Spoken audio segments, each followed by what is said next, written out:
आकाश की तरफ देखोगे, सुबह भी आकाश की लालिमा होती है और सांझ भी आकाश की लालिमा होती है। जब सूरज उगता है तो भी आकाश लाल हो जाता है और जब सूरज डूबता है तो भी आकाश लाल हो जाया करता है। सुबह प्रातःकाल पक्षियों का कलरव सुनाई देता है तो सांझ भी कलरव सुनाई देता है। फर्क कितना होता है कि सुबह की लाली उठाने का काम करती है और शाम की लाली सुलाने का काम किया करती है। और सुबह के पक्षियों का कलरव जो हुआ करता है वह घोंसलों को छोड़कर बाहर निकलने का होता है और शाम का जो कलरव होता है वह घर वापस लौटने का कलरव होता है। ध्यान रखें, सुबह सुबह पक्षी चहचहाते हैं, कलरव करते हैं, आकाश में पंख फैलाते हैं। ऐसा लगता है सुबह सुबह उन्हें देखो कि जैसे बड़े महोत्सव में शामिल होने के लिए जा रहे हो। पक्षियों के जीवन में कितना आनंद है, कितना संगीत है। पक्षियों के जीवन में प्रातःकाल इतना आनंद हुआ करता है, घोंसले से देखता है आकाश में सूरज आया, उषा काल में पंख फैलाकर आकाश में उड़ जाया करता है, मुक्त आकाश का आनंद लिया करता है। कभी देखना जब हवा का झोंका आता है तो एक वृक्ष कितनी मस्ती में झूमा करता है, कितने आनंद में आनंदित हुआ करता है। देखना कभी जिंदगी में विचार करना, नारियल का पेड़ अपनी मस्ती में झूमा करता है और गुलाब का पौधा अपनी मस्ती में जो कितना आनंद है इन वृक्षों में, इन पेड़ पौधों में। कभी देखना पहाड़ से गिरते हुए झरने को, उसके पानी में संगीत है, एक गीत है, एक सुर है।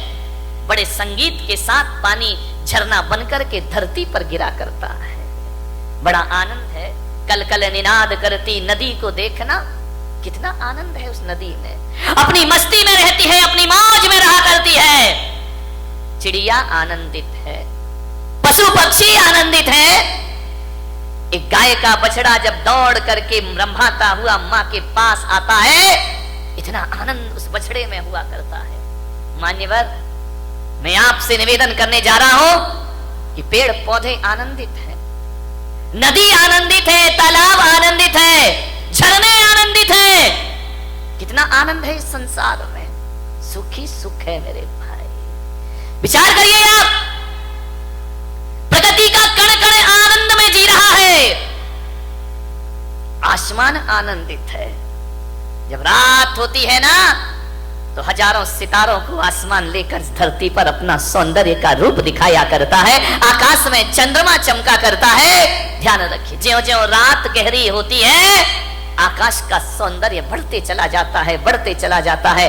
आकाश आनंदित है, धरती आनंदित है, नदियां आनंदित है, पेड़ पौधे आनंद में जी रहे हैं, पशु पक्षियों के जीवन में आनंद है। अफसोस है आदमी के चेहरे पर आनंद दिखाई नहीं दिया। आदमी क्यों निराश है, आदमी क्यों उदास है, आदमी को ऐसा क्या हो गया है? एक चींटी भी जीना चाहती है, एक नासमझ जानवर भी जीना चाहता है, और आदमी को क्या हो गया? ये मरने के षड्यंत्र रचा करता है, ये मरने की तैयारी किया करता है। आज तक किसी जानवर के मुख से ना सुना होगा कि हे भगवान हमें उठा ले, लेकिन आदमी के मुख से तो कई बार सुना है कि अब इस जिंदगी को जिया नहीं जाता, हे भगवान मुझे इस जीवन से उठा ले, इस जीवन से मुक्ति दे दे। क्या घट जाता है हमारे जीवन में ऐसा? आदमी मृत्यु के षड्यंत्र क्यों रचता है? ये आदमी अपनी ही हत्या करने के लिए तैयार क्यों है? मान्यवर, अपने ही जीवन से लाचार हो गया ये इंसान, अपने आप का दुश्मन बन गया। अभी तो ये सुना था कि दूसरे दुश्मन हुआ करते हैं, हम ही अपनी जिंदगी के दुश्मन खुद बनकर के तैयार हो गए हैं। अपने जीवन से अपने आप को खतरा हो गया। कभी आपने सुना किसी भैंस ने आत्महत्या की हो? सुना? कभी विचार किया है? कभी आपको अखबार में पढ़ने को मिला है कि आज एक भैंस ने गुस्से में आके आत्महत्या कर ली है? कोई जानवर आत्महत्या नहीं करता है। किसी भी जानवर को समय से पहले मौत को बुलाते हुए आपने ना देखा होगा। कोई देवता समय से पहले मरने का नहीं सोचा करते हैं। नार की सोच भी ले तो मर नहीं सकते हैं। आदमी को क्या हो जाता है कि क्यों जीवन से हार गया? थोड़ी सी प्रतिकूलताएं आई और आदमी जिंदगी से हार जाता है। नहीं मेरे समस्याएं किसके जीवन में नहीं होती है? राम के जीवन में समस्या थी, महावीर कृष्ण के जीवन में समस्याएं थी, जीसस के जीवन में समस्याएं थी, आचार्य शांति सागर के जीवन में समस्याएं थी, आचार्य कुंद के जीवन में समस्याएं थी। समस्याएं किसके जीवन में नहीं होती हैं? ऐसा कोई है? समस्याओं से रहित जीवन नहीं होता, ध्यान रखिए। और हकीकत में देखा जाए तो समस्याओं का नाम ही जिंदगी हुआ करता है। आसानी से जिंदगी मिल जाए तो जीने का मजा खत्म हो जाएगा। एक बात बताइए, यदि समस्याएं नहीं हो तो फिर जीने का मजा क्या है? जिंदगी जिंदा दिली का नाम है, मुर्दा दिल क्या खाक जिया करते हैं। ध्यान रखिए, जिंदा दिल बनिए। मान्यवर, दुख इस बात का नहीं है कि आदमी मर जाता है, दुख तो इस बात का है कि जिंदा रहकर भी आदमी जिंदा नहीं रह पाता है। वह मरा मरा सा जीवन जीता है, वह मरे हुए सी जिंदगी जिया करता है। विश्वास पैदा करो अपने आप पर, जिंदगी से हार मत मानिए। जिंदगी मिली है, मालूम है ये मानव का तन मिला है, शास्त्रों में कहा है, ग्रंथों में कहा है 84 लाख शरीर छोड़े हैं तब जाकर ये मानव का शरीर तुमको प्राप्त हुआ है। 84 लाख योनियों में हमारा जन्म हुआ है। कितने जन्म हम नाली के कीड़े बने होंगे, कितने जन्म पक्षी बने होंगे, कितने जन्म हम कीचड़ में कीड़ों की तरह रेंगे होंगे। हर जन्म में हमने प्रार्थना की होगी ईश्वर से कि हे ईश्वर एक बार मुझे मनुष्य का चोला प्रदान कर दे, हे ईश्वर एक बार मुझे मनुष्य का तन प्रदान कर दे। इसलिए आत्महत्या करने के लिए नहीं, जिंदगी की अंतिम सांस को पूरी ईमानदारी से जीने का प्रयास करिए। अंतिम सांस भी पूरी जिंदा दिली के साथ जिएंगे। क्यों हार जाता है आदमी? जैसा विचार करिए, सोचना। ऐसे ही नहीं मिल गया मनुष्य का जीवन, बहुत मेहनत की है इसके लिए। मनुष्य का जीवन मिला, ऊंचा कुल मिला, अच्छी खानदान मिली, दिमाग मिला, बुद्धि मिला, शरीर मिला, फिर भी इस जिंदगी से हाथ धोते हो आप। अब तो घबरा के कहते हैं कि मर जाएंगे, अब तो घबरा के कहते हैं कि मर जाएंगे। और मरकर भी घबरा गए तो फिर बताओ अब किधर जाएंगे? दूसरा हमारे पास कोई रास्ता है नहीं। जिंदगी मिली है, अच्छे से जियो, तरीके से जियो, सलीके से जियो। बहुत कम जीवन मिला है, इसे उदासियों में मत गुजारिए। जिंदगी भीख में नहीं मिलती, जिंदगी बढ़ के छीनी जाती है। जिंदगी भीख में नहीं मिलती, जिंदगी बढ़ के छीनी जाती है। अपना हक संग दिल जमाने से छीन पाओ तो कोई बात बने। सर झुकाने से कुछ नहीं होगा, सर उठाओ तो कोई बात बने। पोंछ कर अश्क अपनी आंखों के, मुस्कुराओ तो कोई बात बने। मुस्कुराओ तो कोई बात बने। उदास मत जियो, जिंदगी को बड़े आनंद के साथ जीने का प्रयास करो। विपत्तियां, संकट, दुख किसके जीवन में नहीं आते? सबके जीवन में आते हैं। मुश्किलें आती हैं, परेशानियां आती हैं, विपरीत वातावरण बनता है, लेकिन जीने की आस मत छोड़िए। जलजले आते हैं, तूफान आते हैं, उड़ीसा में चक्रवात आता है, गुजरात में भूकंप आता है, हजारों लोग बेघरबार हो जाया करते हैं। लेकिन एक बात ध्यान रखो बारामती वालों, इतने बड़े भीषण आंधी तूफान के बाद, भूकंप के बाद भी जो आदमी जिंदा रहता है वो अपना उजड़ा हुआ आशियाना फिर से बना लिया करता है, वो अपना घर फिर से निर्माण कर लेता। क्या हुआ? जिंदगी कितनी बार छीनेगी, फिर बना सकते हैं। अगर हौसले बुलंद हो तो आंधियों में चिराग जला करते हैं। आज समस्या है बहुत बड़ी, आदमी अपने जीवन का दुश्मन हो गया है, अपनी ही जिंदगी का दुश्मन हो गया है इंसान। शहरों में बड़े बड़े व्यापारी आत्महत्या कर रहे हैं, महानगरों में व्यापारी आत्महत्या कर रहे हैं, गांव में किसान आत्महत्या कर रहा है, घरों में किशोर आत्महत्या कर रहे हैं, महिलाएं आत्महत्या कर रही हैं। थोड़ा सा निराशा हुई, थोड़ा सा मन का नहीं हुआ, थोड़ा सा प्रतिकूल वातावरण हुआ और आदमी मरने को तैयार है। और एक बात बताओ, बारामती के लोगों से मेरा निवेदन है, इस पंडाल में ऐसा कोई व्यक्ति बैठा है जिसने आज तक आत्महत्या का विचार ना किया हो? है कोई महान आत्मा? मैं दर्शन करना चाहता हूं। एक बार भी पूरी जिंदगी में मरने का विचार नहीं। महिलाओं तुम्हारी तो जय हो पंचम काल की, ये तो इतनी बार मरती हैं लेकिन एक बार भी नहीं मरती है। विचार करिए, सोचना है आपको। बात बात पर आदमी मरने का सोच लेता है। ऐसा कोई नहीं होगा इस दुनिया में जिसने अपने पूरे जीवन में एक बार मरने का ख्याल भी ना लाया हो। मर नहीं सका वो बात अलग है, लेकिन मरने का ख्याल तो सबके भीतर आ जाता है। थोड़ा सा मन का नहीं हुआ, मैं महिलाओं का तो नहीं, यहाँ की महिलाओं की बात नहीं कर रहा हूं। कौन बोला बम्बई वालों की कर रहे हो?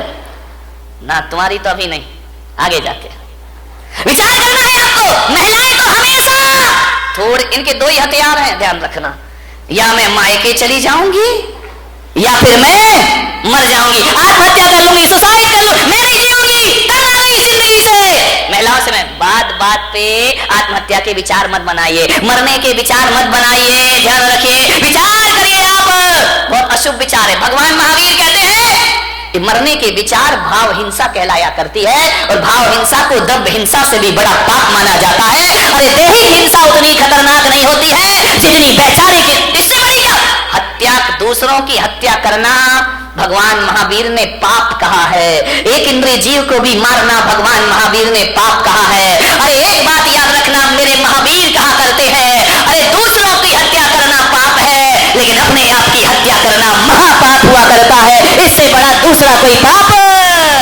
दूसरों की हत्या करना तो पाप ही है, अपनी करना महापाप हुआ करता है। इसलिए भगवान महावीर ने एक प्यारा सा सूत्र दिया है। भगवान महावीर ने 4 शब्द इस इंसान को दिए हैं। अरे वो 4 शब्द नहीं, 4 वेद हुआ करते हैं, वो 4 आर्य सत्य हुआ करते हैं, वो महावीर के 4 शब्द। ध्यान रखना, इनसे बड़ा ना कोई आगम होता है, ना शास्त्र होता है, ना पुराण होता है। महावीर ने इस दुनिया को केवल 4 शब्द दिए हैं। महावीर ने इतना ही कहा है, इस मानव जीवन को सफल करना है तो 4 सत्य में जियो। वो 4 सत्य है, वो 4 वेद है, वो चारों धाम की यात्रा है। वो 4 शब्द इस धरती को दिए, जियो और जीने दो। इससे बड़ा कोई धर्म ग्रंथ नहीं हुआ करता है, इससे बड़ा कोई शास्त्र नहीं हुआ करता है, इससे बड़ा कोई आगम नहीं हुआ करता है। न वेद है, न पुराण है, न कुरान है। 4 शब्द में उन्होंने अपनी पूरी देशना को समाहित कर दिया। 4 शब्द में पूरे दर्शन को रख दिया भगवान महावीर ने। ऐसे दार्शनिक हुए, उन्हें ज्यादा बोलने की जरूरत नहीं पड़ी। भगवान महावीर से पूछा गया कि आप बताइए एक सेंटेंस में धर्म का सार क्या है, तो महावीर ने कहा जियो और जीने दो। ध्यान रखिए, सारी दुनिया समा गई इसमें, सारे ग्रंथ समा गए इसमें। ध्यान रखना, 11 अंग 14 पूर्व का सार समाया है।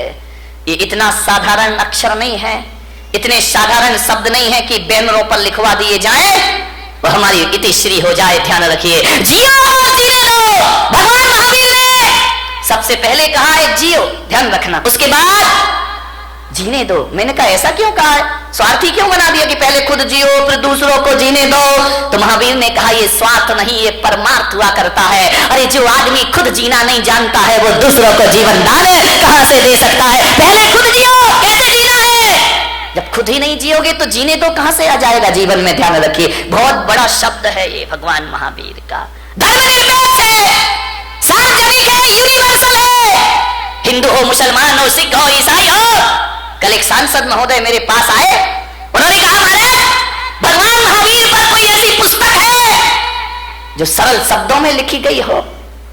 मैंने कहा पुस्तकें तो बहुत हैं, समझने वाला चाहिए। बोले नहीं, बिल्कुल सरल, बिल्कुल सरल। तो मैंने कहा महावीर को पढ़ने के लिए पोथियों की पढ़ने की जरूरत नहीं हुआ करती है, महावीर को समझने के लिए ग्रंथों की जरूरत नहीं हुआ करती है। मैंने कहा मेरे महावीर का स्वरूप देख लीजिए, इससे बड़ा कोई शास्त्र नहीं हुआ करता है, इससे बड़ा कोई उपदेश नहीं हुआ करता है। और महावीर का यदि सबसे बड़ा कोई ग्रंथ है तो जियो और जीने, इससे बड़ा कोई ग्रंथ नहीं। ध्यान रखना, चाइना हथियारों का आविष्कार कर रहा है, पाकिस्तान अणु बम की धमकी दे रहा है, में भी हथियारों की होड़ लगी है। मालूम है किस लिए? कि अमन चैन की स्थापना हो। लेकिन इन्हें कौन समझाए? मैं पुलक सागर कहता हूं कि विश्व में अमन चैन जब भी आएगा, आज नहीं तो कल, कल नहीं तो परसों, सारी दुनिया को महावीर के झंडे के नीचे आना ही पड़ेगा, महावीर के सिद्धांतों को अपनाना ही पड़ेगा, महावीर के उपदेशों को स्वीकार करना पड़ेगा। यदि चाइना सोच ले जियो और जीने दो, पाकिस्तान सोच ले जियो और जीने दो, भारत सोच ले जियो और जीने दो, तो क्या करोगे हथियारों का मेरे भाई? क्या करोगे इन शस्त्रों का? क्या करेगा आदमी शक्ति संपन्न होकर के? जियो और जीने दो। जैन कुल में पैदा होके इन शब्द की महिमा नहीं समझ में आई। बहुत बड़ी ताकत है। जब घर में झगड़े हो, विवाद हो, लड़ाई हो, एक ही सूत्र अपनाना, जियो और, वहां हमारी समस्या महत्वपूर्ण हो जाती है। सूत्र महत्वपूर्ण नहीं होता है। सूत्र को महत्वपूर्ण कर लो, रातों रात घर के झगड़े समाप्त हो जाएंगे मेरे भाई। समाज में विवाद हो जाए, भाई भाई में विवाद हो जाए, परिवार में झगड़े हो जाए, कोई कितनी भी बड़ी गलती कर दे, कितना भी बड़ा अपराध कर दे, आदमी एक सूत्र जुबान पर ले आए, जियो और जीने। क्या अपराधियों को जीने का हक नहीं है इस धरती पर? उन्हें भी जीने का हक है।